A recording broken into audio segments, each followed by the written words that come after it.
வணக்கம் சார். வணக்கம். ரஜினி சாரை பற்றி வந்து பார்த்தீங்கன்னா நிறைய நியூஸ்லாம் வெளில வருது ஆக்சுவலாக. பட் ஆனால் வெளியில் நிறைய கதைகள் போகும். ஆனால் ரஜினி சார் பக்கத்திலே இருந்து ஒருத்தர் பார்த்துருப்பார்ல, பக்கத்திலே ட்ராவல் பண்ணியிருப்பார்ல கூடவே, அவங்கக்கிட்ட இருந்து தான் கரெக்டான உண்மையான தகவல் வரும் இல்லையா? அப்படி நீங்கள் பார்த்த வரைக்கும் நான் கேட்குறோம், ரஜினி சார் ரியல் லைஃப்பில் எப்படி பயங்கரமான கோவக்காரா, இல்லை வந்து எல்லாருக்கிட்டையுமே வந்து ரொம்ப ஹாப்பியாக பேசக்கூடிய ஒரு நபரா? ரொம்ப அன்பான கேரக்டர் சார். இப்போ நீங்கள் அவர்கிட்ட வந்து பார்க்கணுன்னு சொன்னீங்கன்னா ஷார்ட்டில் இருந்தாலும் வெயிட் பண்ண சொல்லுவார் அவருடைய அசிஸ்டண்ட்டை விட்டு. ஷார்ட்டில் எல்லாம் ஃப்ரீயாக உட்காந்துருக்காரு அப்படின்னா உடனே கூப்பிட்டுருவார். கூப்பிட்டு வச்சு எங்கேருந்து வரீங்க, என்ன விஷயம், ஏதுங்கிற டீட்டெயில்ஸ் எல்லாமே பேசுவார்.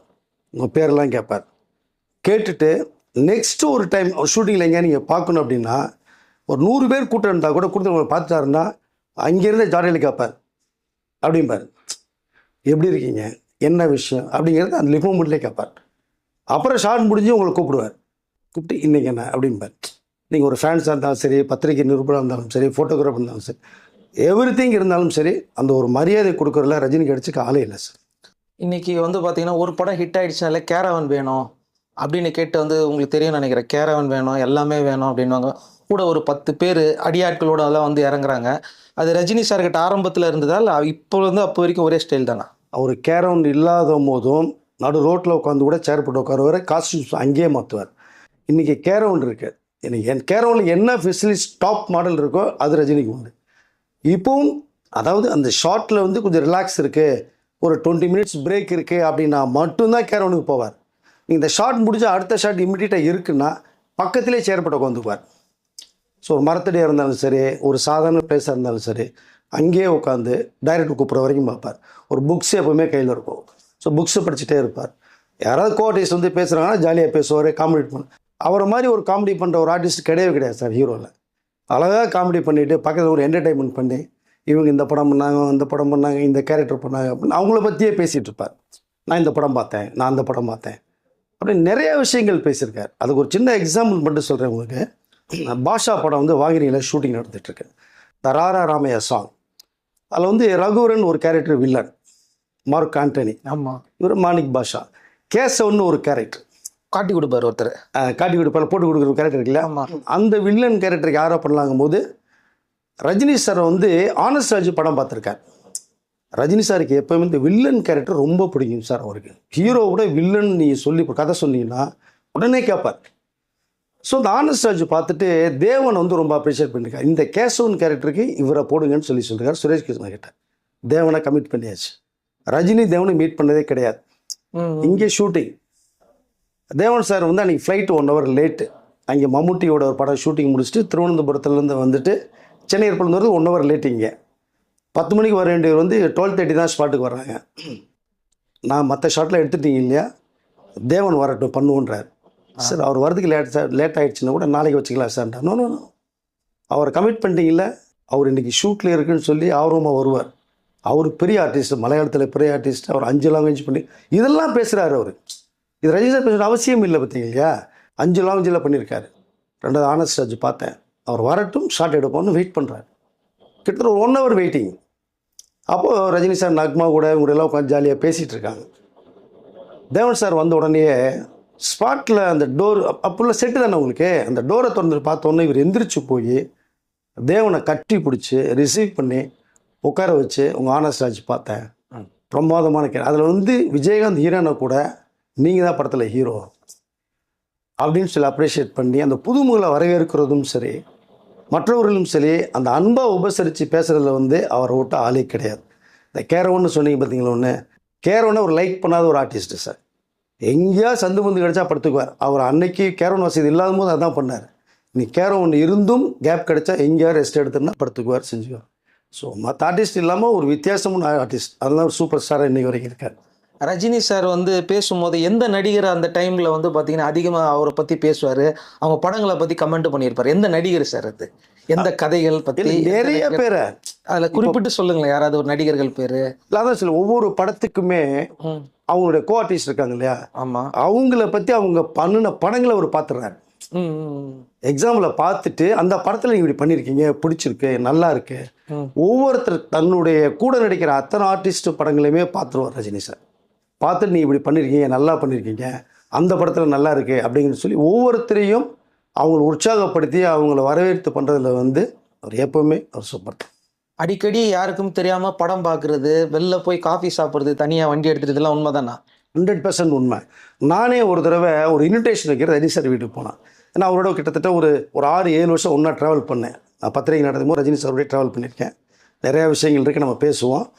ஒரு தடவை பத்திரிக்கை வைக்கிறதுக்கு போகும்போது ஈவினிங் அவர் ஷூட் முடிச்சு வந்துடுறேன், ஒரு 7 மணிக்கு நீங்கள் வீட்டுக்கு வாங்க அப்படின்னாரு. பாய்ஸ் கார்டன் வீட்டுக்கு 7 மணிக்கு போகிறோம். ஒரு 10 நிமிஷம் லேட் ஆகிடுச்சு. ஆனால் அவர் டைம் கீப்பப் பண்ணுறதுல அவர் ஒரு டார்கெட் கிடையாது சார். நீ 7 மணி ஷூட்டிங்கன்னா 6:45 மேக்கப்போடு ரெடியாக இருப்பார் ஸ்பாட்டில். சிவாஜி சார் ஒருத்தர் சொல்லுவாங்க, அதுக்கடுத்து ரஜினி சார் தான் இன்ன வரைக்குமே. 6:45 டைரக்டர் வர இல்லையோ, டைரக்டர் 7 மணிக்கு சொல்லிட்டார்ல, 6:45 ஸ்பாட்டில் உட்காந்துருப்பார். அது மாதிரி 7 மணிக்கு நீங்கள் வாங்கன்னு சொல்லிட்டாரு. நாங்கள் டிராஃபிக்கில் முட்டி மோதி போகிறதுக்கு ஒரு 7 ஆயிடுச்சு. உள்ளே நாங்கள் பத்திரிக்கை எடுத்துகிட்டு போகிறோம். சைக்கிளில் ஒருத்தர் கிராஸ் பண்ண வீட்டில் வெளில வர்றாரு. டக்குன்னு பார்த்து நின்றாங்க. எங்கே போகிறீங்க அப்படின்னு கேட்டாங்க. அவர் ரஜினி சார் வர சொன்னாங்க, பார்க்க போகிறோம். இப்படி எத்தனை மணி வர சொன்னாங்க உங்களை அப்படின்னு கேட்குறாரு. அவர் ஒரு 7 மணிக்கு வர சொன்னாங்க. மணி இப்போ நான் 7:20. அவர் இதை வெளில போயிருப்பாரே அப்படின்னு சொல்லிட்டு பேசிட்டு போயிட்டாங்க சைக்கிளில், ஒரு பிஎஸ்ஐ சைக்கிளில். நாங்கள் சரி என்னன்னு தெரியல போகலாம்னா ஜெயராமன் அவருடைய பர்சனல் அவர் வர்றார். வந்தோடனே என்னங்க லேட்டாக வந்துட்டீங்க வெங்கடேஷ் அப்படின்றாரு. என்னென்ன ஆச்சு அப்படின்றான். இப்போ தான் தலைவர் போகிறாரு அப்படின்றான். இல்லையே நான் வந்து பார்த்தேன் எதுவுமே போலையே. ஒருத்தர் சைக்கிள் ஒருத்தர் போனார் பார்த்தீங்களா? ஆமாண்ணா அவர் தான் தலைவர். என்னங்க அப்படின்றான். பிஎஸ்ஐ சைக்கிள் எடுத்துகிட்டு பாய்ஸ் சைக்கிளில் சுத்த போயிட்டார். பாய்ஸ் சைக்கிள் வீட்டில் இருந்து பீச் வழியாக போய் காந்தி சிலை வரைக்கும் சைக்கிளில் போயிடுவாராம். பிஎஸ்ஐ சைக்கிளில் போய்ட்டு திரும்பி வந்து வர்றார். ரஜினியோடைய எல்லா படமும் பார்த்துருக்கோம், எல்லாமே கூட பேசியிருக்கோம். 6 வருஷம் பார்த்துருக்கோம். ரஜினி கண்டுபிடிக்க முடியலங்க என்னால். அந்த ஒரு தலப்பா ஒன்று கட்டிட்டார், தாடி ஒன்று வச்சுட்டாரு. இந்த இந்த சேட்டுகள் போடுவாங்க இல்லை ஒரு மாதிரி காஸ்டியூம், தாடி அந்த இது, அந்த காஸ்டியூம் போட்டு பிஎஸ் சைக்கிளில் போயிட்டாருங்க. இப்போதான் போறாங்க. சத்தியமா அப்படி கண்ணை மூடி கண்ணு திறக்கிறோம், அந்த உருவம் வருது. ரஜினி சார் ஃபேஸே ஞாபகத்துக்கு வரல. நீங்களும் கண்டுபிடிக்கல, வேற யாரோ கேட்டு போறாங்க. கண்டுபிடிக்க முடியல, யாரோ ஒருத்தர் என்கொயரி பண்ணிட்டு போறான்னு நினச்சிட்டு இருக்கோம். மாறு வேஷத்தில் அவர் கோயிலில் சுற்றுவார் போவாருங்கிறது 100% உண்மை. அப்புறம் கிட்டத்தட்ட 1/2 hour கழிச்சு வந்தார். நாங்கள் வெயிட் பண்ணி போகும்போது பார்த்துட்டு போகுது, வணக்கம் சார் என்ன சார் கண்டே பிடிக்க முடியல சார் உங்களை அப்படின்னு. அதை தான் நின்று பேசிட்டு போனேன் அப்படின்றாரு. உங்களை வச்சு டெஸ்ட் பண்ணுறாரு, நம்ம கண்டுபிடிக்கிறா இல்லையான்னு சொல்லி. சார் சத்தியமாக கண்டுபிடிக்கல சார், ஜெயராம் சார் தான் சொன்னாங்க அப்படின்னேன். ஓகே அப்படின்னா. ஸோ அதனால் மாறு வேஷத்தில் வெளியில் சுற்றுறது, போகிறது வர்றது, சினிமாவுக்கு போகிறது எல்லாமே ஒரு ஜாலியான பேசுறேங்க. வெளியில் இப்போவும் வந்து அவர் மாறு வேஷத்தில் தான் வெளில போகிறாரு வர்றாரு. ரஜினி சார் வந்து திடீர்னு ஒரு முடிவு எடுத்தார். அந்த நேரத்தில் எல்லாருமே ஷாக் ஆயிட்டாங்க. எனக்கு சினிமாவே வேண்டாம், நான் வந்து ஒரு பாபாவை தேடி போய் இமயமலை. ஏன் திடீர்னு அந்த ஒரு முடிவு? அந்த நேரத்தில் பாலச்சந்தர், கமலஹாசன்லாம் அவருக்கு அதிர்ச்சியாக ஃபோன் பண்ணிலாம் பேசினாங்கிறதெல்லாம் உண்மைதான். போதும் அப்படிங்கிற ஒரு முடிவு எடுக்கிறாரு. அதாவது ஒரு வெற்றிக்காக போராடினாங்க, இந்த புகழுக்காக வந்தாங்க. புகழ் கிடைச்சிது, பணம் கிடைச்சிது, எல்லாமே கிடைச்சிது. இதுக்கு மேலே எதுவும் தேவை இல்லைங்கிற அளவுக்கு அவருடைய மனசு சொல்லுது.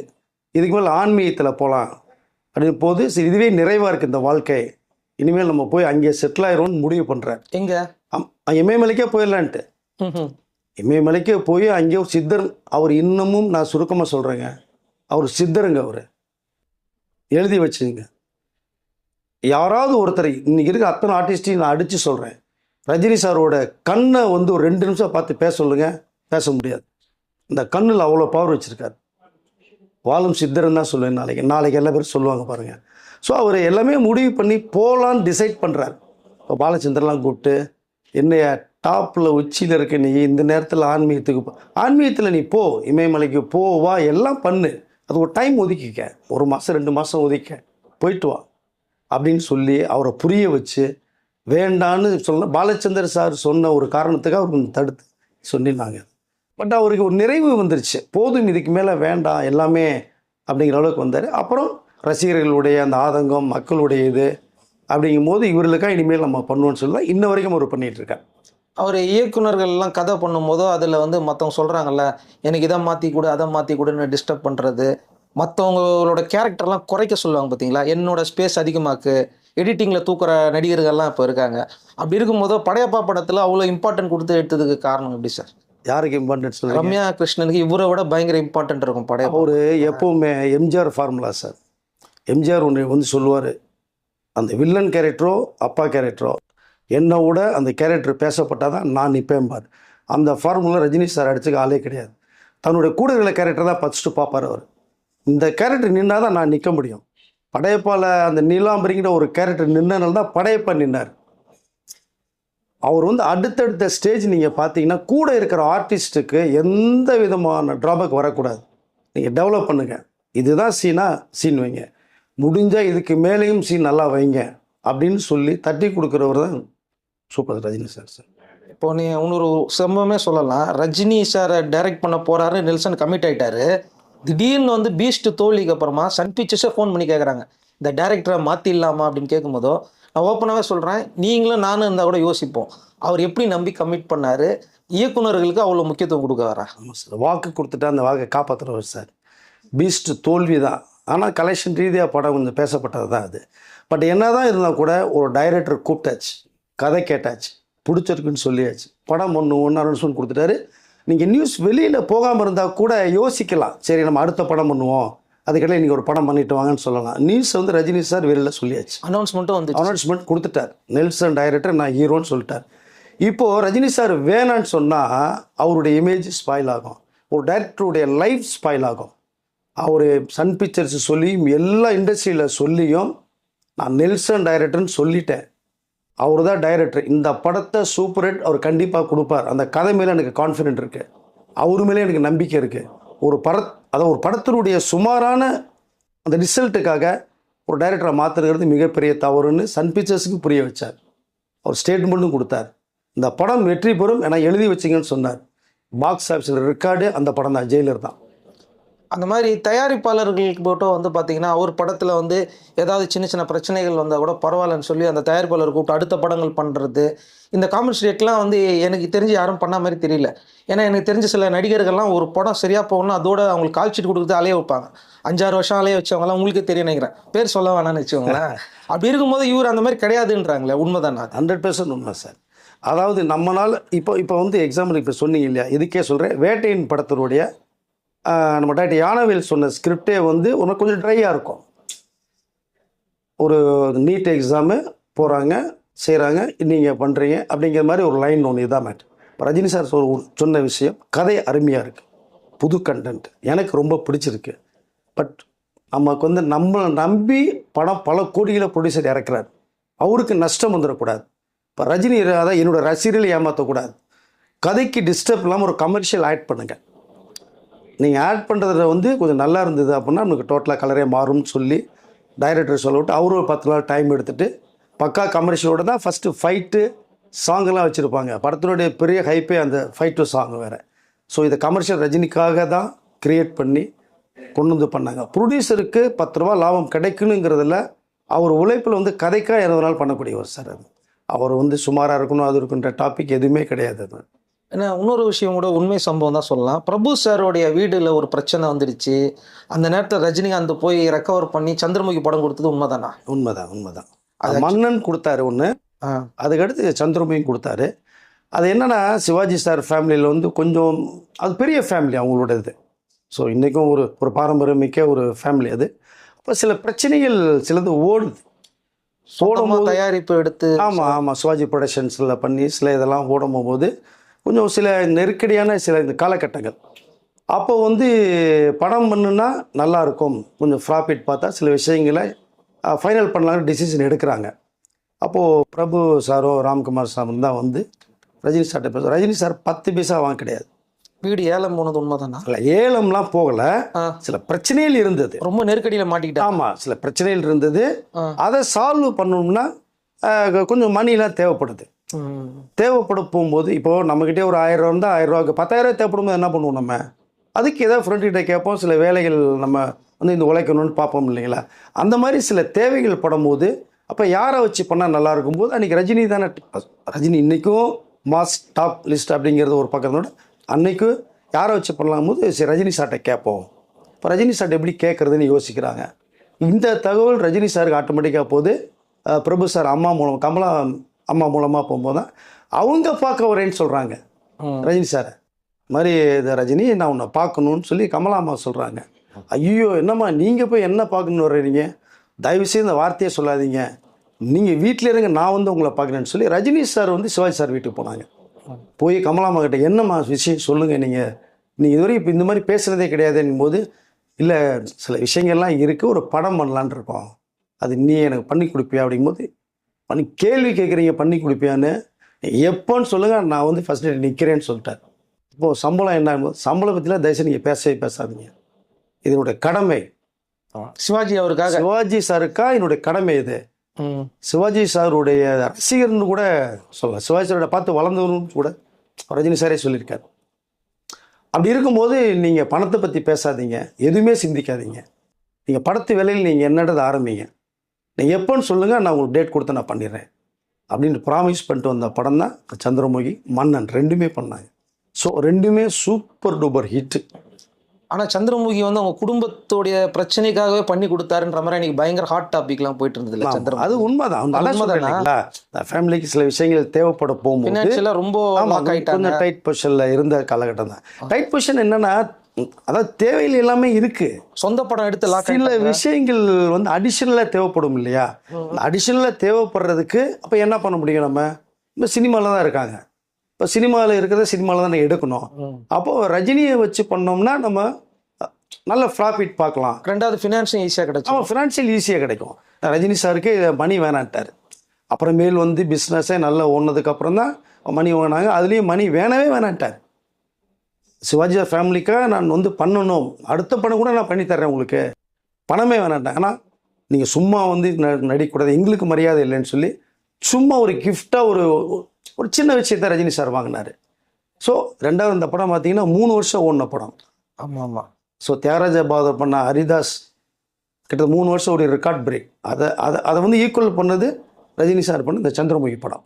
ஆனால் அந்த படத்தில் சொல்லும் போது நிறைய பேர் ரஜினி சார் கிட்ட சொன்னாங்களாம், அதில் சந்திரமுகிங்கிற அந்த கேரக்டர் தான் கடைசி வரைக்கும் ரொம்ப இம்பார்ட்டண்ட்டாக இருக்கும், அதனால் நீங்கள் பண்ண வேணாம்னு சொல்லிட்டு ரஜினி சார் கிட்ட பல பேர் சொல்லியும் இல்லை அந்த கேரக்டரை இன்னும் டெப்த்தாக பண்ணுங்கன்னு சொன்னார் ரஜினி. உண்மைதானா? உண்மைதான். எப்போவுமே பிவா சார் வந்து ரஜினி சாருக்கு ஒரு ஆப்டான டைட்டிலாக வைப்பார் எப்போவுமே. நீங்கள் மன்னன் படத்தில் பார்த்தீங்கன்னா தொழிலாளியாக வருவார். ஆமாம், லேபர், டைட்டில் மன்னன். அதே மாதிரி பணக்காரன் படம், பணக்காரன் உழைப்பாளி. ஆமாம், பணக்காரன் படத்தை பார்த்தீங்கன்னா அதுலேயும் இந்த அவர் அது சாதாரண இருந்தார், டைட்டில் பணக்காரன். ஆமாம். அப்போது பிவா சார்ட்டு நாங்கள் கேட்டோம் பத்திரிகையில் இருக்கும்போது, என்ன சார் கேரக்டர் வந்து நீங்கள் அந்த லேபரை சொல்கிறீங்க, மன்னன் வைக்கிறீங்க, பணக்காரன் வைக்கிறீங்க, எப்படி சார் அது அப்படின்னு கேட்கும்போது, ரஜினி யாருங்க, ரஜினிக்கு ஏற்ற டைட்டில் வைக்கணும், டைட்டில் பேச பண்ண ஒரு படத்துக்கு அவர் என்றைக்குமே மன்னன் தான், அவர் என்றைக்குமே பணக்காரன் மனசளவில், அவருக்கு ஆன்டி டைட்டில் வச்சிங்க அப்படின்னா பெரிய தப்பாயிடும் அப்படின்னு சொன்னார். இப்போ இந்த சந்திரமுகி டைட்டில் கூட ரஜினிக்கு ஏற்ற டைட்டில் தான் பிவாசு செலக்ட் பண்ணி சொன்னார். இப்போ கதையை கேட்ட ரஜினி என்ன பண்ணார்னா, இந்த கேரக்டருக்கு நம்ம பேரை வச்சிங்கன்னா சூட் ஆகாது, இது பேஸே பார்த்தீங்க அப்படின்னா ஒரு ஃபீமேல் ஹீரோயினுடைய மேட்ரு டைட்டில். ரெண்டாவது அந்த ஃப்ளாஷ்பேக்கில் ஒரு கேரக்டர் வருது, அந்த கேரக்டர் தான் நீங்கள் வச்சாகணும், அப்போ தான் பேச போனோம்னா. இப்போ நிறைய பேருக்கு சந்திரமுகினா புரியல, என்னது இது டப்பிங் படமா இந்த மாதிரி இருக்கே பேர், ஆனால் கேள்விப்படாத ஒரு பேராக இருக்குது சந்திரமுகின்றது.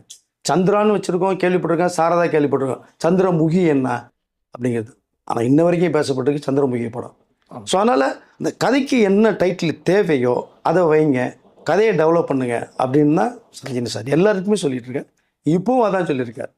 அதே மாதிரி ஃபஸ்ட்டு ரெக்கார்டு நம்ம தமிழ் சினிமாவில் பண்ணது ரஜினி சார். 100 கோடி பட்ஜெட்டு சிவாஜி படம் பிளான் பண்ணது, அது ரஜினி சாரை வச்சு அந்த இவ்வளோ பெரிய வேர்ல்டு வைடாக பண்ணது ஃபஸ்ட்டு இவர் தான் முயற்சி பண்ணி வந்தார்ல. அந்த ப்ராஜெக்ட் நடக்கும் போது நிறைய பேர் சொன்னாங்களாமே, இது பணம் வரலன்னா பெருசாக லாக் ஆகிடுவீங்க, ஏவிஎம் பயமுறுத்துனதெல்லாம் உண்மை தானே? என்ன படம் சொல்லி? சிவாஜி படம். சிவாஜி படம். அதாவது ஏவிஎம்முக்கு வந்து அவர் அந்த மிகப்பெரிய கடமைப்பட்டவர் ரஜினி சார். காரணம் என்னன்னு கேட்டிங்க அப்படின்னா, ரஜினியை ஒரு மாஸ் கமர்ஷியல் ஹீரோவாக கொண்டு வந்தது வந்து ஏவிஎம் ப்ரொடக்ஷன்ஸ்.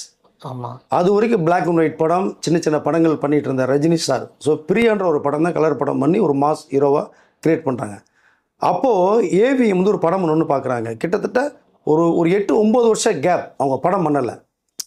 அப்போது ஒரு படம் பண்ணணுன்னு பிளான் பண்ணும்போது யார் இருக்காங்க போது ஏவிஎம் எப்போவுமே ஓடுற குதிரையில் தான் ரேஸ் பண்ணுவாங்க. அப்போது இந்த கதையை ரெடி பண்ணும், இந்த கதைக்கு வந்து ரஜினி நல்லாயிருக்கும் ஃபிக்ஸ் பண்ணி ஏவிஎம் செட்டியார் சொல்லிட்டார். அப்போ ஏவிஎம் செட்டியார் இவரோட இருக்கார். இப்போ ரஜினி சார் சொல்லி கூப்பிட்ட உடனே ஏவிஎம்னா மிகப்பெரிய நிறுவனம் வரேன்னு சொல்லி ரஜினி சார் ஏவிஎம் சாரை போய் செட்டியாரை போய் பார்த்து பண்ணும்போது, உனக்கு என்ன சம்பளம்லாம் ஒன்றும் வேணாங்கய்யா, நம்ம பேனரில் பண்ணுறதே எனக்கு ஒரு பெரிய விஷயம், இப்போ கதை கேளு, கதையும் ஒன்று வேணாம், நான் எஸ்பி முத்துராமன் சார் எனக்கு அவர் மேலே எனக்கு பயங்கர லிஃப்ட்டு கொடுத்தவர் எஸ்பிஎம் சார் தான், நீங்கள் படம் ஆரம்பிங்க நான் பண்ணிக்கிறேன்னு சொல்லிட்டாங்க. பட் அது வரைக்கும் 1000 சம்பளம் வாங்கிட்டு இருந்த ரஜினிகாந்த் மிகப்பெரிய லட்சங்கள் டபுள் டிஜிட் லட்சங்கள் வாங்கினது வந்து அந்த படம் முரட்டுக்காலை. ஸோ அந்த முரட்டுக்காலைன்ற ஒரு மிகப்பெரிய ஒரு ஹிட்டை கொடுத்தாங்க. அதில் வந்து ஏவி மேலே வந்து அவருக்கு வந்து மிகப்பெரிய ஒரு நம்பிக்கை இருந்துகிட்டே இருந்தது. அப்புறம் நிறைய படங்கள் பண்ணாங்க, நல்லவனுக்கு நல்லவனா சூப்பர் ஹிட் படம். ஆனால் அதில் தான் இப்போ சூப்பர் ஸ்டார் கொடுத்த பட்டம்ல சார் முரட்டுக்காலை தானே? இல்லை சூப்பர் ஸ்டார் படம் பைரவின்னு ஒரு படம் ரஜினி சார் பிளாக் அண்ட் ஒயிட்டில் பண்ணது. பாஸ்கர்னு சொல்லி ஒரு டைரக்டர் பண்ண படம். இப்போ கலைப்புலி தானு இருக்காரு இல்லைங்களா, ஓ தானு கொடுத்த பட்டம் தான் சூப்பர் ஸ்டார் பட்டம். அந்த படத்தில் தான் வந்து அவன் பைரவி படத்தில் தான். ஓ ஆனால் அந்த சூப்பர் ஸ்டார் பட்டம் கொடுத்தாச்சு, எல்லாம் பண்ணியாச்சு, பேசியாச்சு. ரஜினி சார் வேணான்னு சொன்னார், கொடுத்தாங்க. டைட்டில் வந்து சினிமாவில் டைட்டில் வந்து நான் போட்ட சவால்னு ஒரு படம். கேஎஸ்ஆர் தாஸ்ன்னு சொல்லி அவர் டைரக்டர், பக்கா கமர்ஷியல் படம். அதில் தான் சூப்பர் ஸ்டார் டைட்டிலே ரஜினி சார் டைட்டிலே அந்த படம் தான். இப்போ வரேன் ஏவிஎம்க்கு வந்துடுறேன். இப்போ சிவாஜி சொன்னீங்க இல்லைங்களா, ஏவி மேலே மிகப்பெரிய ஒரு நம்பிக்கை இருக்கிறது காரணம் வந்து இந்த முரட்டுக்காலையும் நல்லவனையும் சொன்னேன். இப்போ அடுத்து சங்கர் காம்பினேஷனில் ஒரு படம் பண்ணணும். ஆக்சுவலாக சொல்ல போனீங்கன்னா இன்னொரு விஷயத்தில் சொல்லிடுறேன். இந்தியன் படம் வந்து ரஜினி சார் பண்ண வேண்டிய படம். ஆமாம் ஆமாம் சரிங்களா, கதையெல்லாம் சங்கர் சொல்லிட்டாங்க. இதில் வந்து இந்த இந்தியன் கதைக்கு கொண்டு போனது சங்கர். நானும் சங்கர் ரொம்ப க்ளோஸாக இருந்த பீரியடு. ஜென்டில்மேன் ஹிட் கொடுத்துட்டாங்க. அப்போது ரஜினிக்கு ஒரு கதை சங்கர் வச்சுருக்காரு. இப்போ சங்கர் சார் என்னை கூப்பிட்டு வெங்கடேஷ் ரஜினி சாருக்கு ஒரு கதை சொல்லணும், கதை ரெடியாக இருக்குது, பேசுவோன்னு சொல்கிறாங்க. அப்போது என்ன சார் நீங்கள் தான் ஜென்டில்மேன் கொடுத்துட்டீங்க, நீங்கள் பேச ரஜினி சார் கூப்பிட போகிறான்னு. இல்லை வேண்டாம், நீங்கள் ரொம்ப க்ளோஸ் ரஜினி சாருக்கு, அப்போது உங்கள் மூலம் போய் தகவல் போய்ட்டு உடனே போகலான்றாரு. அப்புறம் அந்த மீட்டிங் ஏற்பாடு பண்ணிட்டேன். ஜெயராம் சாரை வச்சு அதை வச்சு மீட்டிங்கில் ஏற்ப பண்ணி ரஜினி சாரை மீட் பண்ணியாது. இந்தியன் கதை சொல்லியாச்சு. பட் இந்தியா அந்த முறை பண்ணல, அது வேறு கதை, அப்புறம் நம்ம பேசிக்கலாம். பட் இந்தியன் ரஜினி பண்ண வேண்டிய படம். அது தவிர்த்து அடுத்து முதல்வனும் அவர் ரஜினி சார் பண்ண வேண்டிய படம். ஸோ நீங்கள் இந்தியில் தான் மிஸ் பண்ணீங்க சார். முதல்வன் ஒரு ஸ்கிரிப்ட் பண்ணிட்டேன், அது நீங்கள் பண்ணும்போது அந்த கதையை ரஜினி சார் பிடிச்சிருக்கு. இந்தியன் படத்தில் வந்து இந்த வில்லன் கேரக்டர் ரொம்ப பிடிச்சது அவருக்கு. முதல்வன் அந்த கதையை கேட்டோன்னா படம் அது கதை அருமையான கதையாக இருக்குது. ஆனால் சிஎம் வர்றது தான் எனக்கு கொஞ்சம் டிஸ்டர்பாக இருக்குது அப்படின்னு அடுத்த படம் பண்ணுவோன்ட்டார். ஸோ சங்கர் காம்போவில் இடிக்குது, மிஸ் ஆகுது. ஆனால் கண்டிப்பாக ஒரு படம் பண்ணுவோன்றாங்க. அந்த படம் தான் 2007 கிட்டத்தட்ட வந்தது, சிவாஜி கதை. சிவாஜி கதை சங்கர் சார் சொன்னோட ரஜினி சார் ரொம்ப பிடிச்சிருச்சு. இது கொஞ்சம் பட்ஜெட் ஹெவியாக இருக்கும் போல அப்படின்னு சொல்லி இது ரஜினி சார் சொல்லும்போது, இல்லை சார் இது பட்ஜெட் அதிகமாக போனால் கூட இந்த கதை அமைப்பு அந்த மாதிரி இதில் பட்ஜெட்டில் பண்ண முடியாது, இது பிரம்மாண்டத்தை காமிச்சா தான் இது நம்ம பண்ண முடியும். ஏன்னா நீங்கள் அமெரிக்காவிலேருந்து பெரிய பிஸ்னஸ் ரிட்டர்ன், இங்கே வந்து சமூக வந்து காலேஜ் அது மெடிக்கல்னு பண்ணி ஒரு பெரிய சொசைட்டியில் வர்றீங்க அப்படிங்கும்போது நான் அந்த கிராண்டை கொடுக்கணும் அப்படின்றாரு. ஓகே, அப்போ என்ன பண்ணலாம் போது பட்ஜெட் கிட்டத்தட்ட 100 crores வரைக்கும் அது கிராஸ் அந்த மாதிரி வருது. இப்போ ஏவிஎம்கிட்ட கூப்பிட்டு சரி ஏவிஎம் ப்ரொடக்ஷன்ஸ் தான் நம்ம பண்ணலாம் இதை, ஏன்னா இப்போ லைக்கெல்லாம் இப்போ கிடையாது, அப்போது நம்ம பண்ணுவோம் அப்படின்னு சொல்லிட்டு பிளான் பண்ணும்போது ஏவிஎம்கிட்ட கொடுக்கும்போது பட்ஜெட் அதிகம் போது நீங்கள் எதை பற்றி கவலைப்படாதீங்க, என்னுடைய சம்பளம்லாம் இப்போ ஒன்றும் பேச வேணாம், சங்கருக்கு சம்பளமோ ரஜினி சார் சம்பளமோ அதில் கிடையாது, ஷூட்டிங் பண்ணுங்கள், எக்ஸ்பென்சஸ் என்னமோ நீங்கள் பண்ணுங்கள் அப்படின்னு சொல்லி பண்ணிட்டாங்க. பிஸ்னஸில் வரும்போது வர்ற ப்ராஃபிட்டில் எனக்கும் சங்கருக்கும் பேமெண்ட் அப்படின்னு அந்த டீல் பண்ணி தான் சிவாஜி ஆரம்பித்தாங்க. பட்ஜெட் ஹெவியாக போச்சு.